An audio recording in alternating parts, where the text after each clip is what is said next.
Olá pessoal, dando sequência à nossa aula. Infelizmente eu não consigo gravar somente em um vídeo, tive que dividir a aula em dois momentos. Dando continuidade, então, nós tratamos na aula passada sobre os tipos penais relacionados justamente à tutela do consumidor no direito penal do consumidor. E agora vamos dar sequência dizendo as circunstâncias agravantes dos crimes tipificados que nós comentamos aí logo acima. E eu faço destaque ao artigo 76, inciso 1º, que ele fala o seguinte, que os crimes praticados em época de grave crise econômica ou em ocasião da calamidade possuem justamente aí como uma circunstância agravante. Você que já estudou direito penal, você sabe que existem circunstâncias agravantes e atenuantes em relação justamente aí às condutas penais. E o Código de Defesa do Consumidor traz essas situações chamadas situações agravantes. E nós temos justamente essa menção na qual se menciona que se por um acaso tiver o acometimento de crime em grave crise econômica ou em razão da calamidade como qual nós estamos vivenciando hoje, isso é uma circunstância geralmente que vai agravar aí na dosimetria da pena. Outra circunstância agravante é quando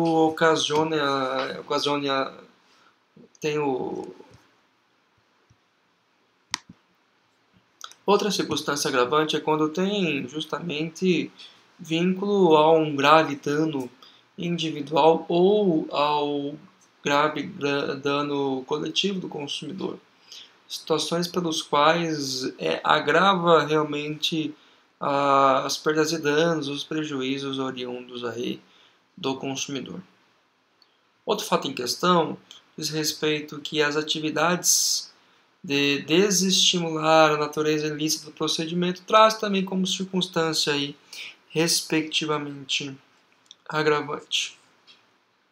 Outra coisa, quando o crime é cometido por servidor público ou por pessoa cuja condição econômica social seja superior ao da vítima, não a uma empresa, uma pessoa mais esclarecida, ou em detrimento de operário, ou que ele traz uma questão envolvendo pessoas no meio rural, menor de 18 anos, maior de 70 anos, nós temos também um agravamento chamado aqui justamente circunstâncias agravantes da respectiva pena, assim como em questões envolvendo alimentos, envolvendo medicamento, nós temos também que há aí um agravamento da pena. Nós temos no artigo 78 que a menção que além das penas privativas de liberdade, estamos falando de penas de detenção, nós temos também a possibilidade de ser colocada aí de forma cumulativa ou de forma alternada alguns dispositivos do artigo 44 e 47 do Código Penal, tais como a interdição temporária de direitos, a publicação de órgãos de comunicação de grande circulação, a prestação de serviço à comunidade, enfim, outras medidas alternativas da respectiva pena. Pessoal, findadas as práticas criminais dentro do Código de Defesa do Consumidor, nós vamos tratar agora especificamente, já caminhando para o final da nossa matéria, sobre a defesa do consumidor em juízo. É importante dizer também que o Código de Direito do Consumidor ele traz também menções a aspectos aí processuais dentro das matérias relacionadas à proteção do consumidor. Ele menciona aqui no artigo 81 justamente que cabe a defesa dos interesses e direitos do consumidor das vítimas, e as vítimas podem utilizar aí do juízo de forma individual ou de forma coletiva. Então, o Código de Defesa do Consumidor ele contempla o manejo de mecanismos de defesa difusos e coletivas. Ou seja, se tem já o entendimento que se trata o Código de Defesa do Consumidor de uma proteção de um direito coletivo, um direito que abrange certamente mais de uma pessoa. Isso vem em consonância à teoria inicial do Código de Defesa do Consumidor, né? Justamente pela declaração que diz que consumidores somos todos nós. E por isso há uma necessidade de manejo justamente aí de forma coletiva dos interesses do consumidor. É importante saber aqui, né, dentro dessa esfera de proteção coletiva do direito do consumidor, quem são os tutelados, quem são os legitimados para a defesa dos direitos do consumidor.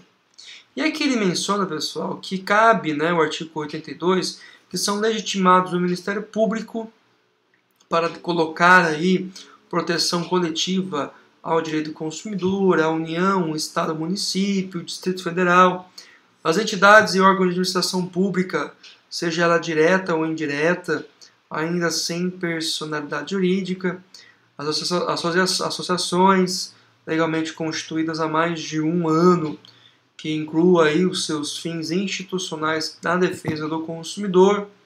Enfim, pessoal, nós temos aqui alguns casos oriundos ao Ministério Público que trata da defesa do consumidor. Nós temos, né, nas comarcas uma série de divisão do Ministério Público na qual existe uma ação voltada exclusivamente à proteção coletiva dos direitos do consumidor. Por exemplo, aquele caso da Boate Kiss que eu citei, inclusive no vídeo anterior, nós temos que há justamente lá uma proteção coletiva do direito do consumidor. Certamente o Ministério Público foi chamado para o processo para atuar em conjunto com as partes vítimas a fim de proteger o direito de coletivos das pessoas que estavam lá, justamente que foram vítimas da respectiva tragédia. Além disso, é importante mencionar que existem entidades e órgãos de proteção ao direito do consumidor. E essas entidades e órgãos são legitimados a proteger, por forma coletiva, os interesses do consumidor. Vamos supor que uma determinada companhia de telefonia móvel faça a inclusão de uma taxa para todos os usuários do seu sistema, do seu serviço. É possível que uma associação de direito do consumidor seja uma autora de um processo judicial a fim justamente de trazer aí uma proteção coletiva para todos os consumidores, sejam eles determinados ou não, para que eles justamente sejam ressarcidos desses valores, ou para que a respectiva companhia de telefone seja condenada ao pagamento de uma multa milionária em prol do fundo da associação, para que essa associação mantenha aí essa função de proteger o consumidor. É importante dizer que nesses casos em específicos, principalmente eu trago um exemplo de uma aula que eu trago presencialmente lá nos Estados Unidos, que uma associação de proteção ao direito do consumidor entrou com um processo contra a Red Bull, justamente pela Red Bull ter veiculado nas suas mensagens publicitárias o seguinte slogan, né, Red Bull que dá asas. Esse slogan, infelizmente, serviu como uma influência para crianças ao assistirem à respectiva mensagem publicitária, tentarem, aí voar, Então isso parece absurdo, mas isso realmente aconteceu lá nos Estados Unidos, inclusive com tragédias envolvendo crianças que verificou a possibilidade dela voar pela mensagem publicitária. Em razão disso, a Associação de Direito do Consumidor lá nos Estados Unidos promoveu uma ação milionária contra a Red Bull, a fim de ter retirado esse conteúdo e também ressarcido as vítimas destes incidentes. Importante dizer que dentro desta legitimidade da associação em proteger o respectivo direito do consumidor de forma coletiva, nós temos que a associação tem que ser formada pelo menos um ano. Ou seja, nós temos que ter um ano de criação de associação. Associações com menos de um ano não são legitimadas a requerer uma proteção coletiva do direito do consumidor. Só dando sequência à nossa respectiva matéria, nós vamos trazer aqui, né, dando continuidade, as ações coletivas de interesses individuais homogêneos. Interesses individuais homogêneos são interesses, conforme eu já citei nos casos aqui anteriormente, agora há pouco, na qual não se pode determinar se é o João, se é o Antônio, se é o Rodrigo que está sendo violado o seu direito consumidor. Mas nós temos uma violação em caráter coletivo, ou seja, nesse caso que eu citei da operadora de telefonia, todos que forem usuários da respectiva companhia, as milhares de pessoas, têm aí o seu prejuízo, por isso nós tratamos de interesses individuais homogêneos. E aqui traz justamente o Ministério Público, né, como uma função, como órgão que vai proteger esses interesses aí dentro da respectiva tutela protetiva do direito do consumidor. Pessoal, o artigo 101 é um artigo muito importante quando nós tratamos de Código de Defesa do Consumidor. Uma vez que ela traz uma regra de competência. Vocês estão estudando Teoria Geral do Processo Civil, TGP, na qual traz a regra de competência dentro do Código de Processo Civil. É importante mencionar que a lei especial, pelo princípio da especialidade, ela se sobrepõe à norma vigente.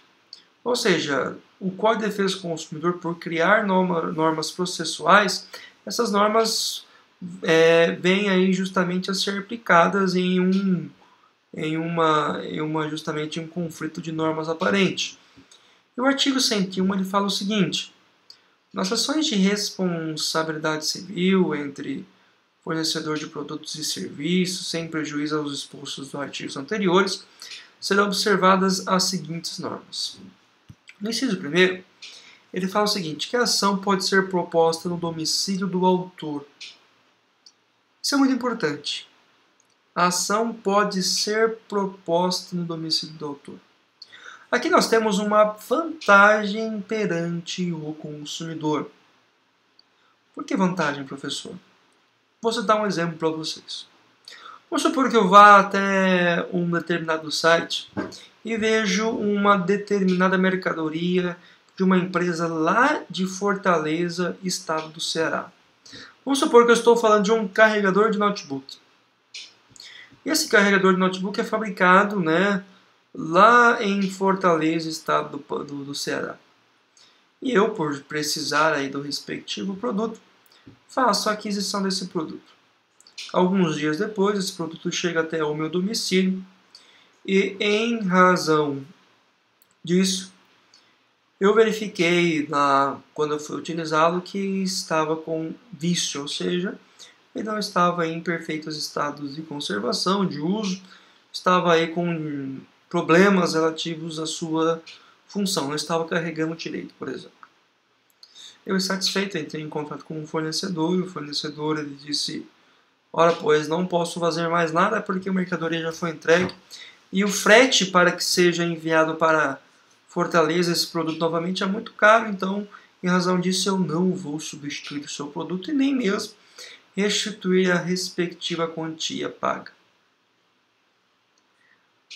Se não tivesse a regra do artigo 101, inciso 1º, o consumidor obrigatoriamente teria que demandar a respectivação no foro do fornecedor, ou seja, no foro do réu. Porque pela regra geral do Código de Processo Civil, em ações de responsabilidade civil, a regra é que essas ações sejam protocoladas no foro do réu, ou seja, no foro da parte contrária, lá na vara civil ou juizado especial civil da comarca de Fortaleza, Ceará. Imagina se não tivesse o artigo 101. O consumidor teria que despender de custos altíssimos para promover uma demanda em Fortaleza, e se tivesse uma audiência de conciliação, teria que se deslocar a Fortaleza para que ele pudesse justamente participar do ato processual. Isso de forma aí, bem concreta, inviabilizaria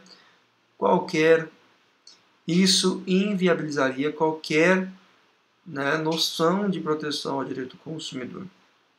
O consumidor seria tolhido ao seu direito de ter amparo ao Poder Judiciário para que sejam ressarcidos seus respectivos danos.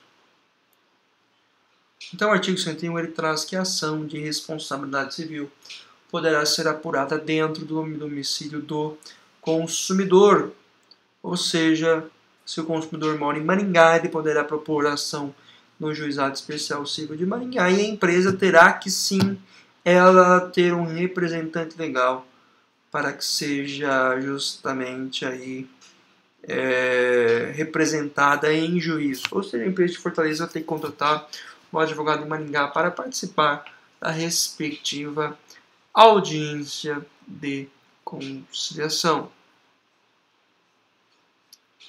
Pessoal, no mais é só isso, tá?